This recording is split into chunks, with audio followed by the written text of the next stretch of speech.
Tonight, thousands attend the funeral of the Hamas deputy leader killed in Lebanon, while Israel's Prime Minister outlines his vision for a post-conflict Gaza.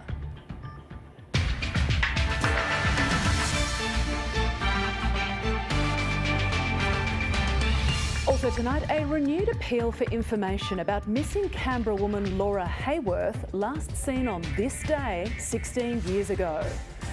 Doctors warn against complacency as ACT health authorities change the way COVID cases are recorded and reported. And the family story behind a 1935 Ford Coupe among the contenders vying to be the Summernats Grand Champion.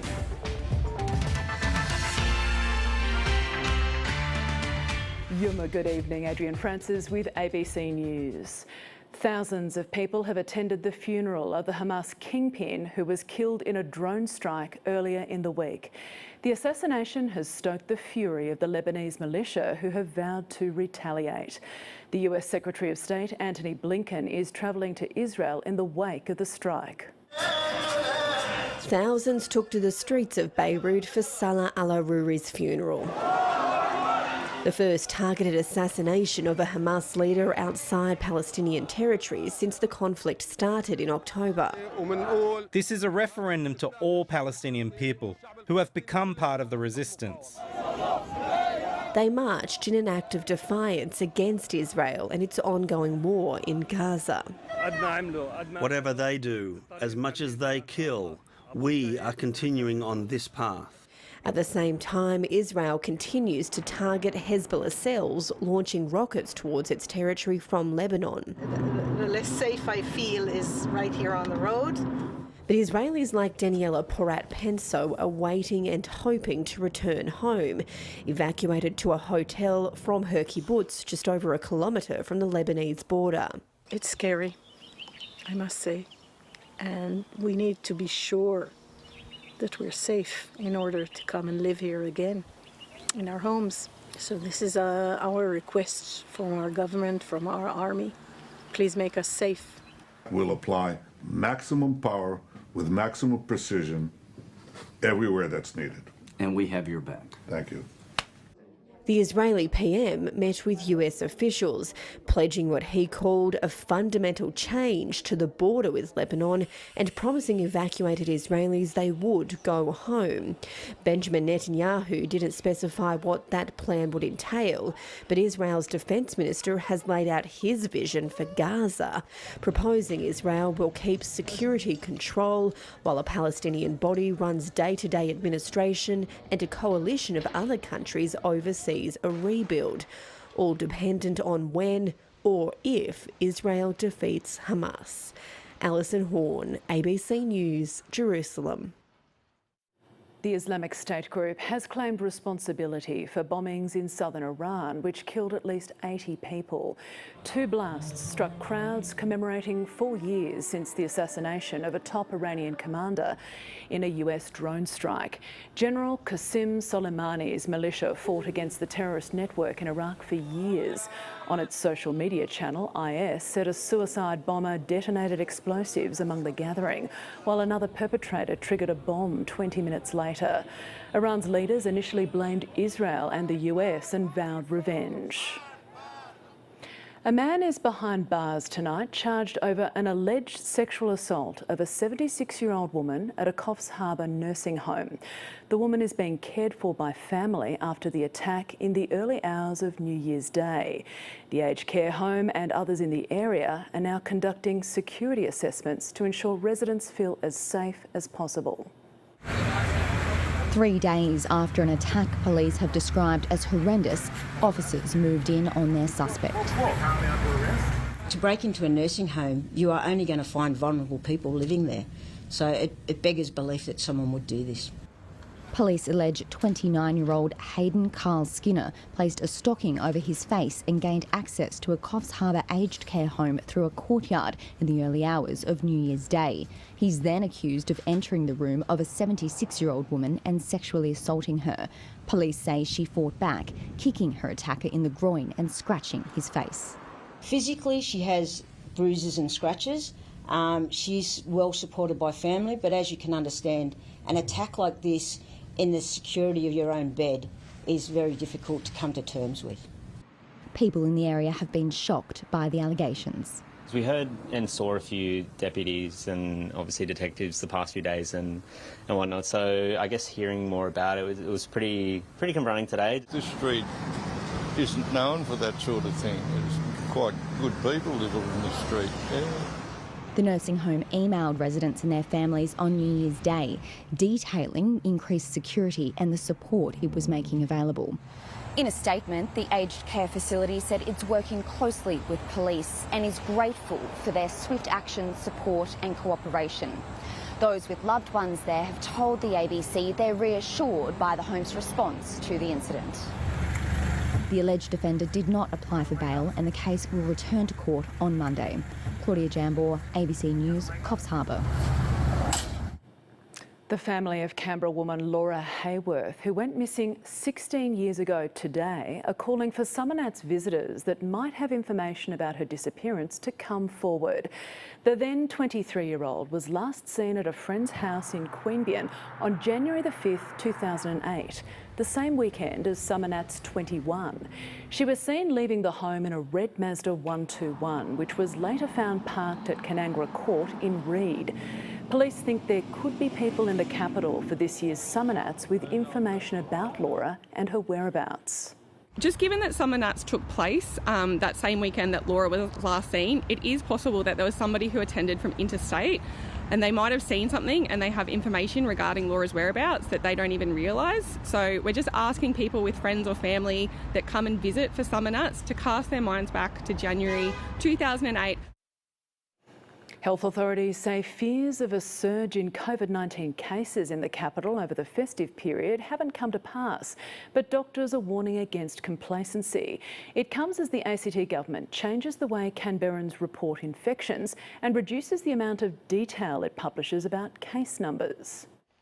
New year, new cause for concern among GPs. A lot of the time people think that we no longer need to wear masks anymore, that that's gone and that we don't have to wear them. The ACT officially recorded 120 new COVID cases in the week from December the 29th to January the 4th, down from 353 cases and 2 COVID-related deaths before Christmas. Though from today, ACT Health is only publishing positive PCR numbers, and people aren't being asked to report rapid antigen test results. They started to increase in about October, then we saw this peak in about mid-November, but cases have been declining since then, and that was maintained over the Christmas period, and that covered all of our respiratory illnesses. It was already thought low testing and reporting rates meant true case numbers were much higher. Often around work functions or family functions and events through Christmas, we've definitely noted that there's been an increased number of both COVID and non-COVID respiratory illnesses. Even so, ACT Health has downsized its weekly epidemiology report, simplifying the online dashboard and removing influenza and respiratory syncytial virus or RSV numbers. Trying to treat COVID like other respiratory illnesses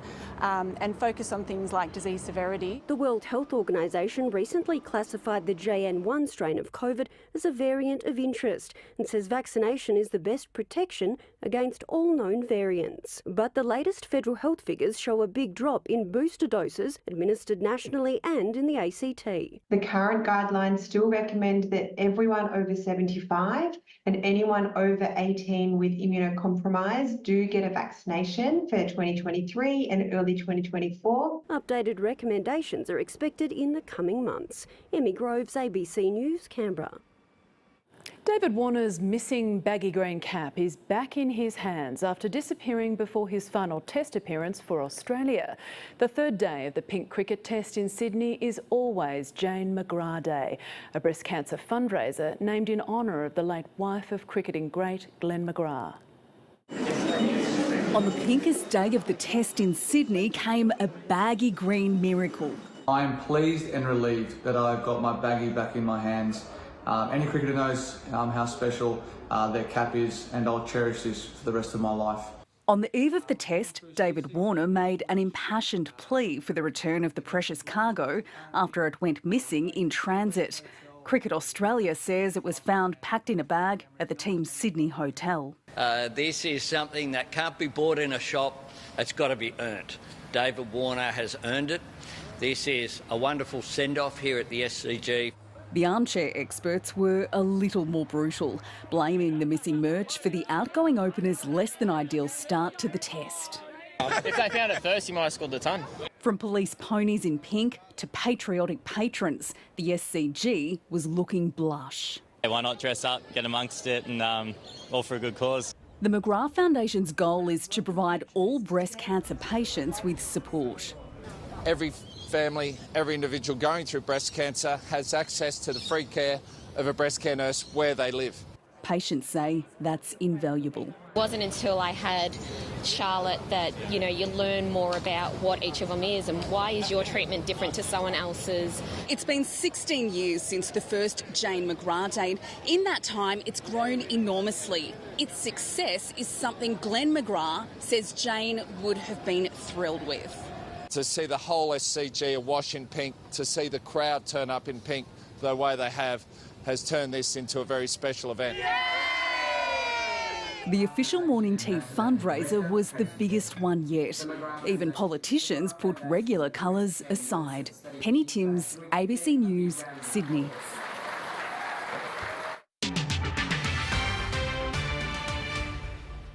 Disgraced Paralympian Oscar Pistorius has been released from his South African prison 11 years after murdering his girlfriend Riva Steenkamp.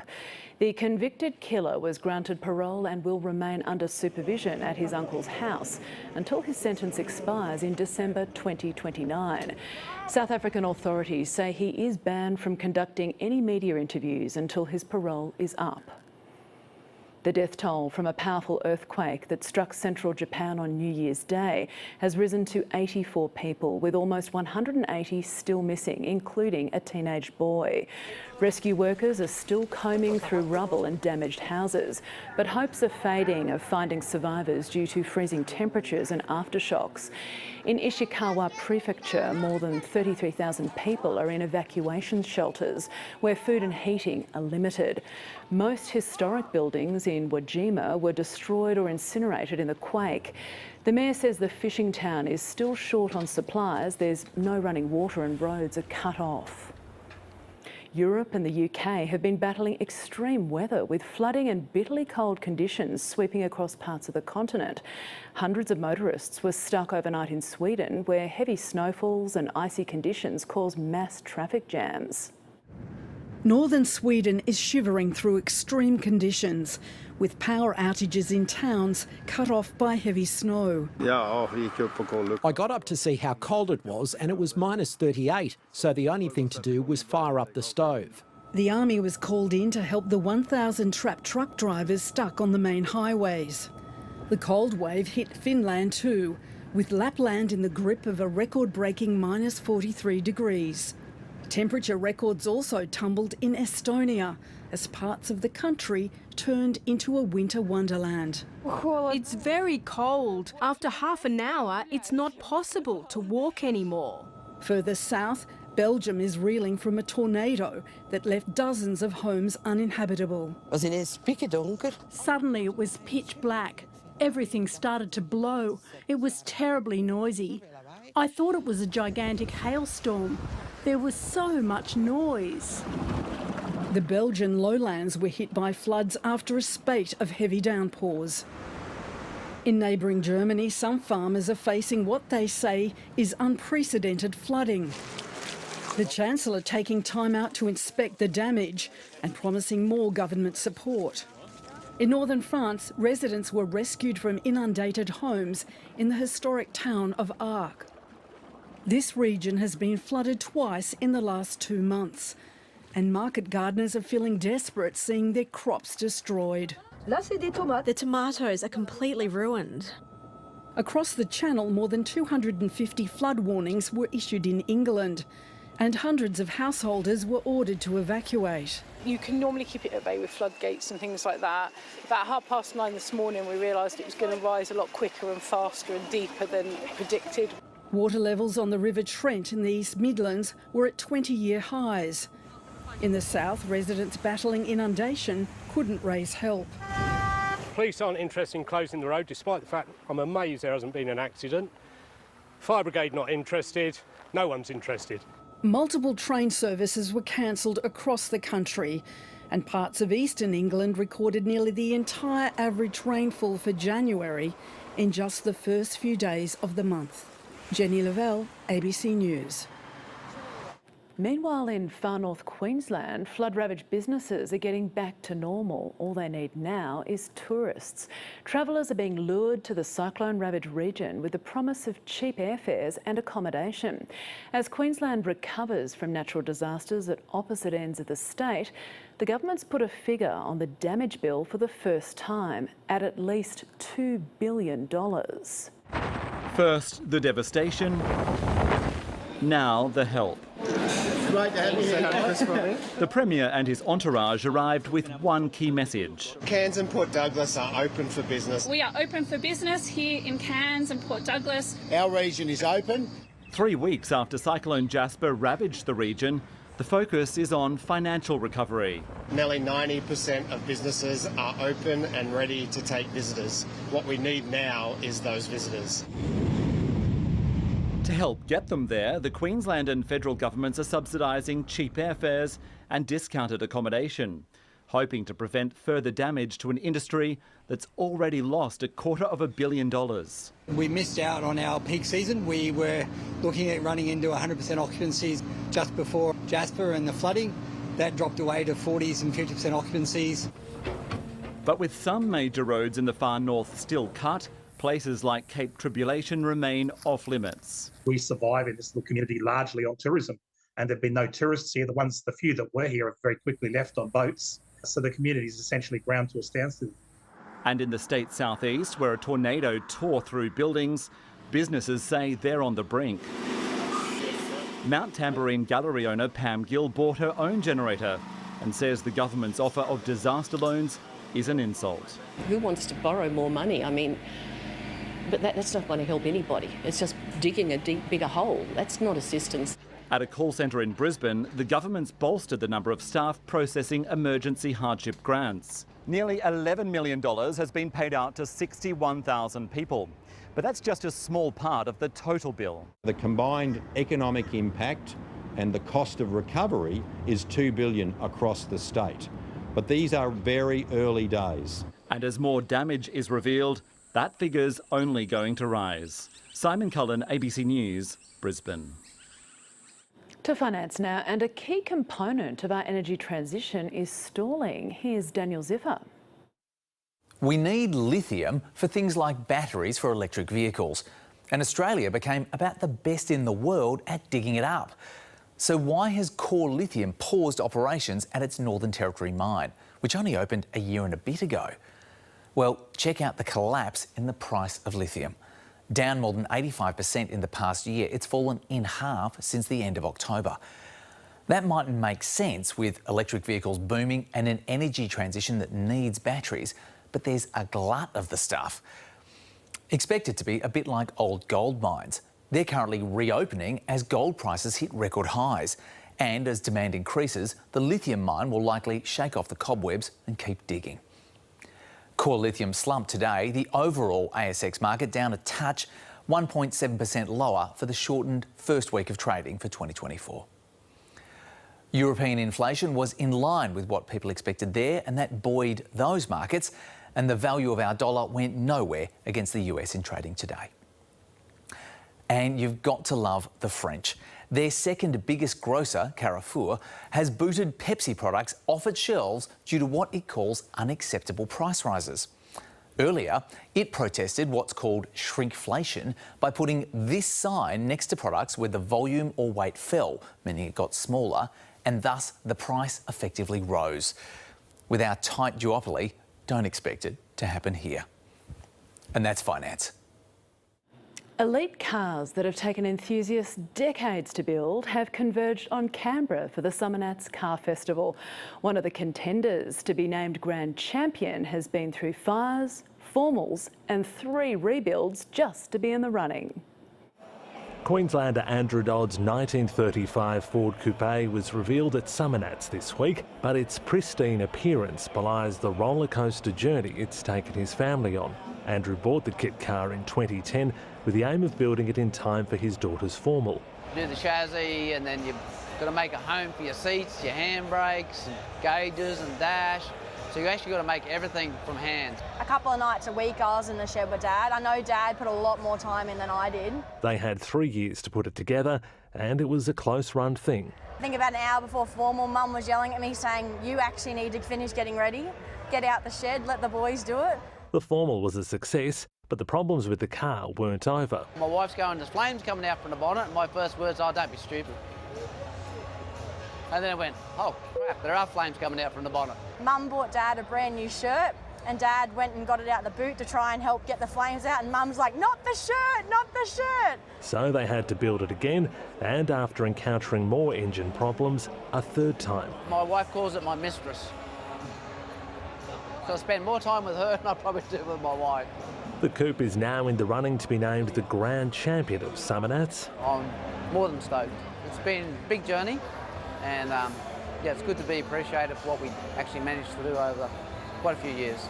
Although the Dodd family are just happy it made it to Canberra, having learned some lessons along the way. If you keep pushing through no matter what actually happens, you know, you have all the dilemmas and all that, you can still make it happen, and this is proof. Peter Lusted, ABC News, Canberra.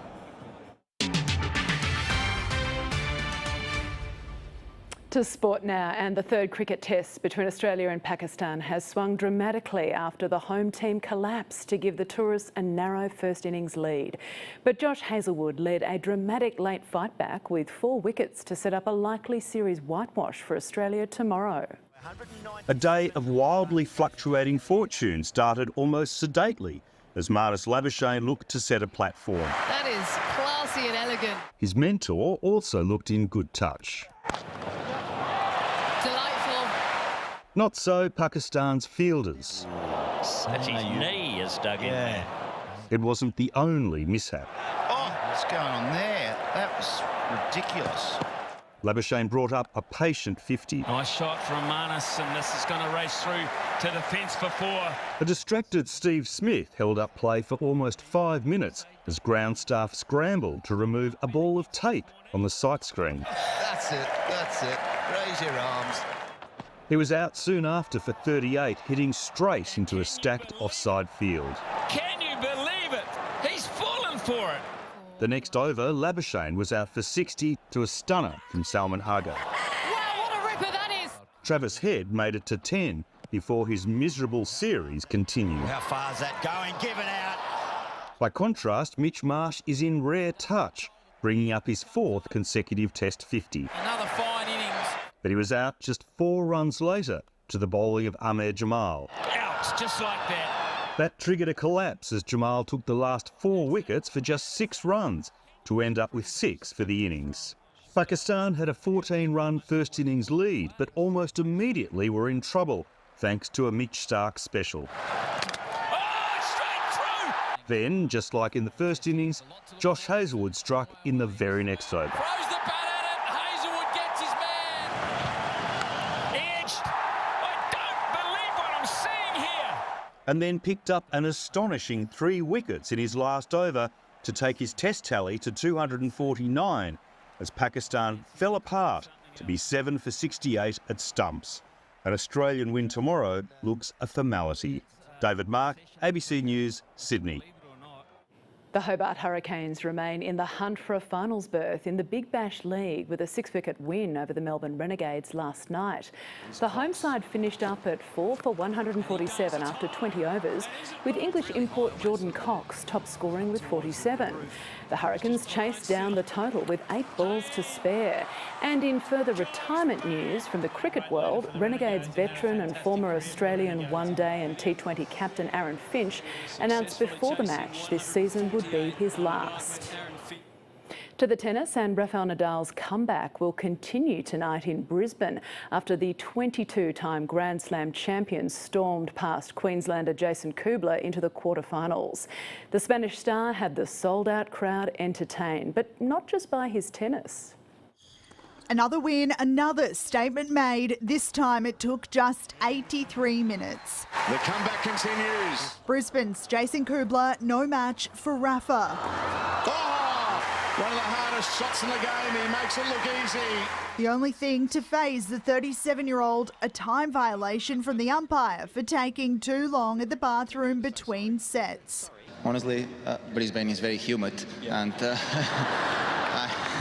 I had to change every single piece.